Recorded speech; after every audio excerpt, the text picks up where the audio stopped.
If you try to drive Shop across water in a normal car, he dies almost immediately, as if he has no ability to survive in water at all. But during the mission Predator, Franklin drives with Shop in his car, and Shop is able to swim across the water with full animations. This makes no sense at all. It's like Rockstar has different rules for free roaming missions. Across Los Santos, you can spot power grid boxes labeled with 121 gigawatts. This is a direct reference to Back to the Future, where Doc Brown explains that the flux capacitor requires exactly 1.21 gigawatts of power. 21 gigawatts! It's never acknowledged in the game, but it's detailed enough that it's hard to dismiss as coincidence. I don't know if you know this, but there's a specific number you can call where a girl named Liz answers. She asks you to pick her up, claiming she needs a ride back from college. During the drive, she talks to the player as if they already know each other, even though this is the first time you've encountered her. From the conversation, it feels like she's Franklin's ex or something. Let's see if you can beat Alonzo in the bedroom too. Man, ain't you a nice girl? Let me know what you guys think. If you thought robberies required weapons, well, they don't. If you walk into a store holding something as harmless as a snowball and aim it at the clerk, the store clerk still panics and hands over the cash. The game treats that threat as real, even though logically it makes no sense. Cops are on way! Get out while you still can!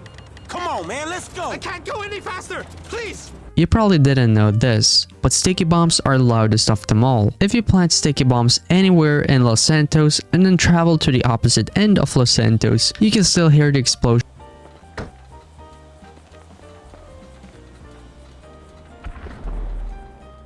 The massive distance, the sound isn't muted or delayed. Why this is, I have no clue. If you want to have some mindless fun, you should get to this point in GT5 and park your car directly beneath this bridge. Then climb up, jump onto this section of the bridge, and you will land in a spot that isn't meant to be accessed normally. From there, you can clearly see traffic moving over your head and freely shoot anyone and everyone. Even the police can't reach you there, so you can have as much fun as you like.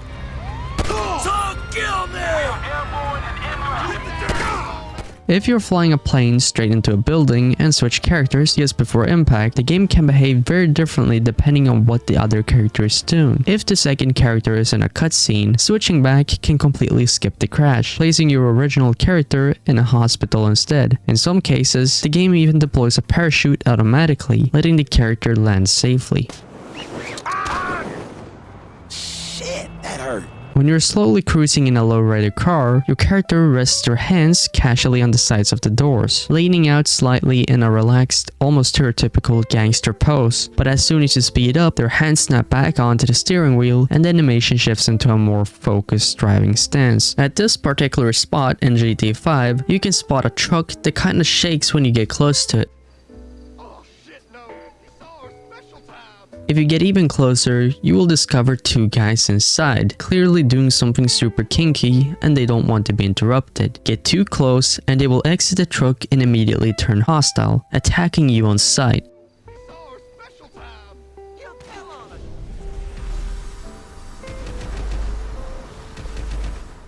Another truck encounter is even stranger. In this location, if you visit as Trevor, you will find an abandoned truck sitting quietly with no one inside. If you approach it too closely, a mysterious NPC suddenly appears behind you and knocks you out with a stun gun.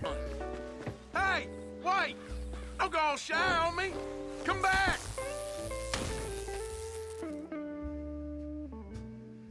When you wake up, you're lying naked on train tracks with no explanation given. It strongly implies robbery, but the lack of context makes the situation feel far more disturbing. When it comes to money, the golf course stands as the most expensive property you can buy in GT5. Now, there's no easy way to afford it, but here's something you can do. Exploit the in-game stock market through Lester's assassination missions. After finishing the main story, starting these missions as Franklin allows you to invest strategically. Lester never directly tells you which stocks to buy, but his dialogue hints strongly at where to invest and when to pull out for maximum profit after each mission is completed. As you probably know, it isn't possible to get into North Yankton Yankton without playing the mission, unless you have mods of course. But even outside the store mission, it is possible to load the area into the map without any cheats. All you have to do is start the North Yankton mission as Trevor, progress normally until reaching the plane, then deliberately crash it mid-flight. Instead of restarting, you just exit the mission, and this keeps the town loaded, allowing you to visit it freely without mission restrictions. And while you're at it, maybe even steal some of the vehicles with snow on them, because when you get them into Los Santos, the snow never melts, so you can keep some unique vehicles in your garage. If you ever try to fly a jet towards the edge of the map, the game damages the wings to force you back. However, if you use a mod that allows continuous upward movement at extreme speed, something odd happens. You feel like you're barely moving at all, despite accelerating. Keep going long enough and the plane simply disappears from the game and the whole screen just turns black, like you've escaped the gravity zone of Earth. After the game ends, depending on which ending you choose, the main characters eventually leave their houses, making them completely empty. For example, Michael's house gets put on sale, and what's strange is that the game still treats places like this as if they're occupied. If you sneak around outside, the absent character will still text or call you, telling you to stop creeping around. Even firing rockets or shooting at the house triggers the same angry reactions, delivered with the same intensity as if they were still living there.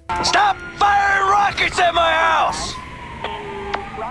Franklin's social life is also much broader than most players realize. Over the course of the game, he can have up to 8 different girlfriends. Many of them are accessible simply by calling their phone numbers. Calling Liz lets you reconnect with her, while Ursula can also be contacted and invited to hang out. Others, like Chastity and Nikki, are available under specific conditions. Not all of them remain interested if Franklin tries to juggle every relationship at once. Babe, look, I'll change. No, you won't, and that's fair enough, but at least respect what you do, who you are. And some will eventually try to cut him off, but that's fair, right? The Merryweather submarine mission can be a pain in the arse, but here's how you can make your life a little easier. Normally, stealing the submarine is a slow and tedious process. However, when you reach the dock, you can use a sniper rifle to shoot the cables holding the submarine in place, and once the rope snap, the submarine drops straight into the water, allowing you to swim over and steal it immediately without going through the intended steps. During the mission, Mr. Phillips, if you raise your wanted level and allow the police to kill Trevor during the mission, it will restart, and when it does, you will notice 2 Rons and 2 Waits accompanying you. The wheels are in motion. We gotta reach out to the rest of them. Basically, the mission creates clones of the 2 every time the mission restarts like that. If you keep doing it, more of them keep stacking up each time, creating increasingly absurd group sizes that the mission logic never corrects. Certain vehicles in GTA 5 appear in places most players don't regularly check, while Santos Customs can occasionally spawn rare cars in its parking spots at random times. By revisiting the location every few in-game hours, you can find uncommon vehicles like the Dominator, Pegasus models, and even the Caruso sitting there without any explanation or marker. GTA 5 even features hybrid vehicles, though the game never highlights them. One example is the overflawed Imorgon. When driven slowly, it produces the quiet hum of electric motors. As soon as you accelerate hard, the sound shifts into a combustion engine. There are more out there. If you guys know any of them, let's see who can name the most. During the mission, I Fought the Law, something ghostly happens. While chasing the target cars, if you try to hit the cars with your bike, you literally just ghost through them. The vehicles behave as if they're in a ghost state. This could be a glitch or a deliberate design choice, who knows. During the Merryweather heist setup, you're expected to ride alongside Franklin in your own car. However, Franklin's car is also parked nearby, and you can choose to use it instead. If you do, Franklin openly complains about it, reacting as if you've crossed a line. You know this is my bike. Oh, we taking my car, are we? If you make one character jump from the top of a building and immediately switch to another character watching from a nearby rooftop or something, now when you switch back, the original character that jumped from the building will be standing safely on the ground, like nothing happened to him. This is funny. Just stop it, asshole!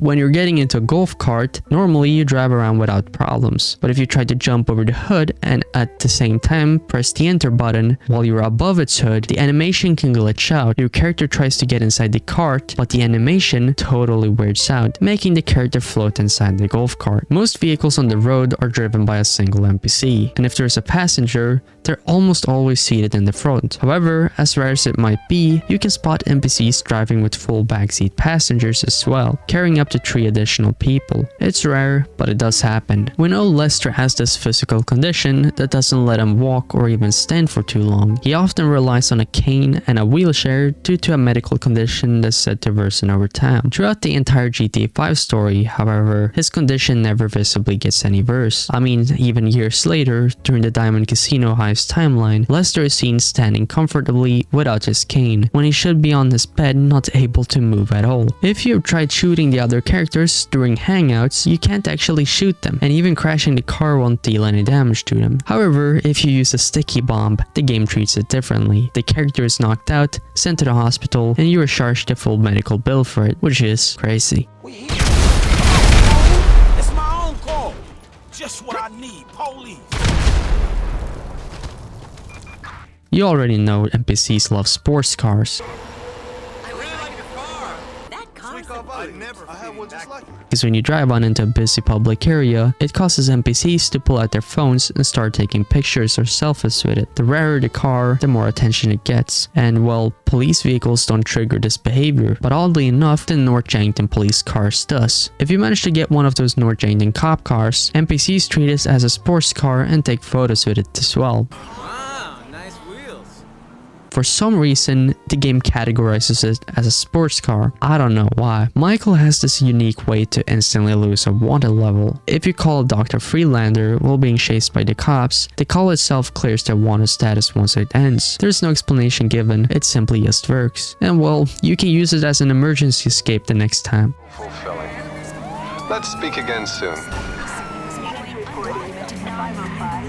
And breaking promises about pensions. 25 billion workers and 415 scab rats. Speaking of Michael, if you visit his place, the mansion gate usually opens and closes smoothly whenever someone enters or exits, unless you arrive during a taxi job. If Michael brings a taxi passenger to his mansion while a taxi mission is active, the sliding gate opens and then freezes halfway. I don't know why this happens, but it does. While we're talking about taxis, if you look closely at the text printed on the side of those, there's a warning stating that the driver is armed and may shoot if someone tries to steal the vehicle. However, this never actually happens. No matter how aggressively you attempt to take the taxi, the driver simply exits and runs away.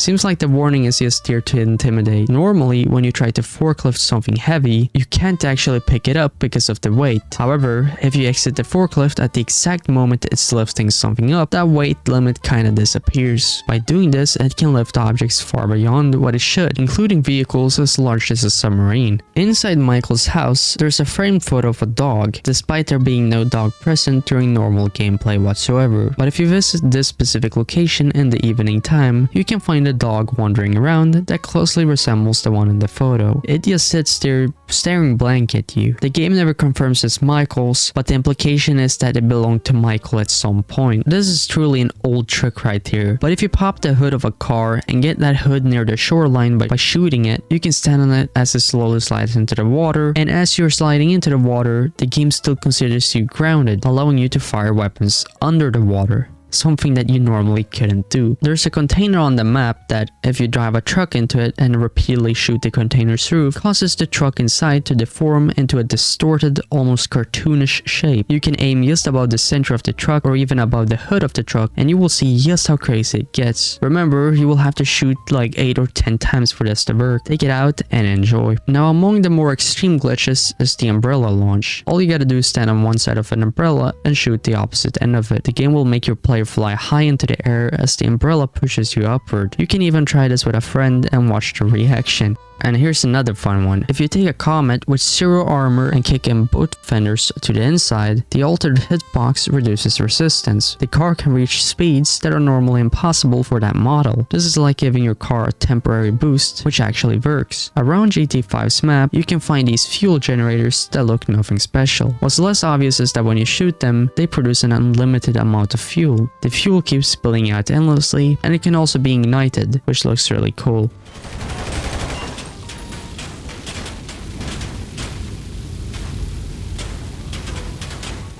Speaking of putting things on fire, if you throw a Molotov at firefighters, they can survive being fully caught up in flames. The same attack against regular NPCs usually kills them almost instantly. Firefighters appear to have this superpower which prevents them from dying too easily during emergency events. Our player can get this power as well by completing the firefighter missions.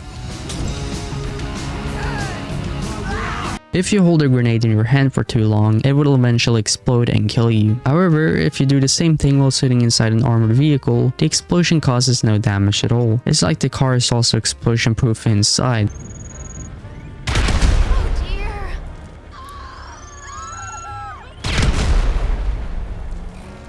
There's a website in GTA 5 called Blater.biz. When you open it up, you can find this user desperately asking for help, claiming he's been held captive by a man who constantly sings poems to him. The poem mentioned matches the one that's supposedly written on the stone by the Infinity Killer. The game never directly connects the two, but the implication is difficult to ignore. If you think the helmets are useless, think twice, because without the helmet, a single headshot can unalive you instantly, but with a helmet on, it usually takes around 3 shots before you go down, and it can come pretty handy when fighting other players online. When visiting an arms dealer, if you aim a weapon at him, he immediately pulls out his gun and starts firing at you. Stop discharging ammunition in ammunition. However, instead of returning fire, you can take cover and call the police. When they arrive, they treat the arms dealer as an active shooter and open fire on him, doing the dirty work for you.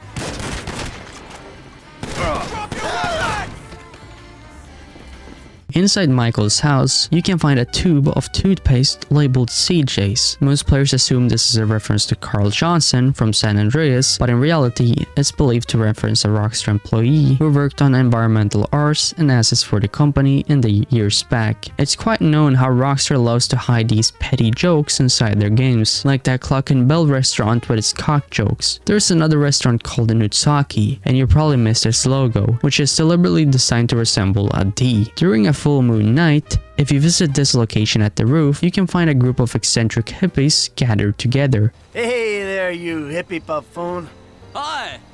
Performing what looks like weird exercises or rituals. There is no explanation given, and they disappear if you return at the wrong time. When your characters are being followed by the police, Franklin and Michael both show clear signs of fear, with tense expressions and wide eyes. Trevor, on the other hand, looks almost amused, like he's enjoying this stuff. His face barely shows concern, and in some cases, he appears to be smiling. Environmental storytelling also changes over time. The first time you visit Simeon's dealership, there's an Employee of the Month award on display, naming Franklin as an ideal worker. Franklin here has been awarded Employee of the Month. You fucking with me, right? After the mission complications, when Franklin's relationship with Michael changes everything, returning to the same dealership shows that the award has been replaced. Simeon has given it to himself instead. When you're riding a motorcycle alone, your motorcycle can reach higher top speeds. However, if you add a passenger, the maximum speed drops quite noticeably. Not super drastic or anything, but it's quite consistent.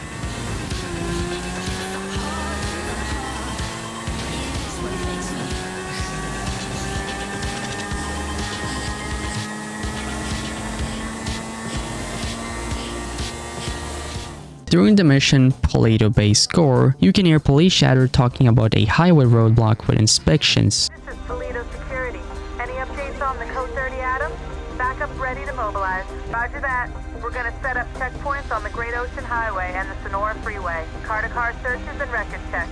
Checkpoints, searches. Many players assume it's just a background detail, but if you follow the route being discussed, the roadblock is actually there. Trying to pass through it causes the mission to fail immediately. There's a random event in GTA 5 where you find an elderly woman trapped in an overturned burning car. Come on then! got yourself into quite a pickle, haven't you, little lady? with the other passengers already dead. If you choose to help her and take her to safety, you later discover she's actually a skilled thief named Taliana Martinez. Not only does she survive, but she can also be recruited for heists, where she turns out to be one of the most competent crew members in the entire game. If you shoot at Denise's house after she's moved out, you can still hear her reacting from inside.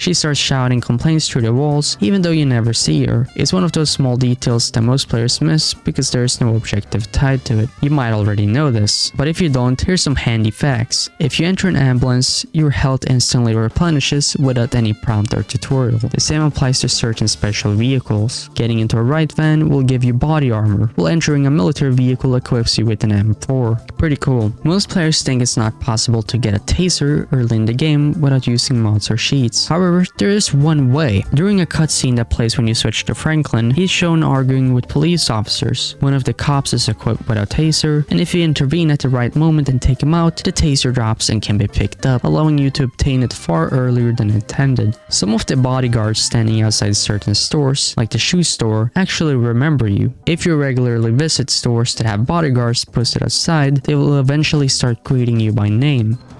Mr. DeSanta, good to see you. What's cracking, Mr. C?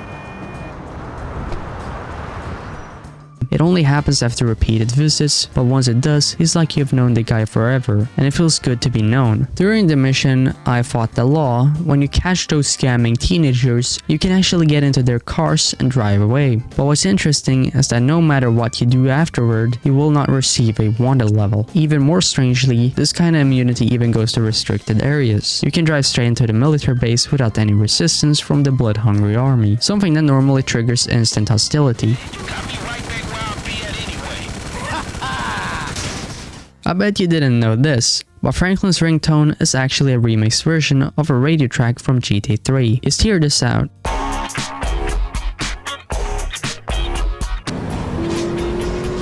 You're tuned to Lips. Boy, I tell ya, don't touch that radio. If you're broke in GTA 5 and start missions, some of them might require you to buy items using your own money. In the long stretch mission, Franklin is supposed to purchase weapons from ammunition. If you don't have enough cash, Lamar steps in and gives you the money instead, allowing the mission to continue without forcing a failure. Hey, you got cash? Oh, you flat, homie? I would think you was fiending, but ain't no fiends that fat. Take this cheese, you old broke-ass bitch. Tracy actually owns a compact car that's so small that it can easily fit through Michael's front entrance. With careful driving, you can even take it inside the house and park it in the living room. The interior collision doesn't stop it. Your GTA characters can also have heart attacks. If you force a character to keep running after their stamina is fully depleted, they don't yet slow down. They begin to stumble, get dizzy, and eventually collapse on the road.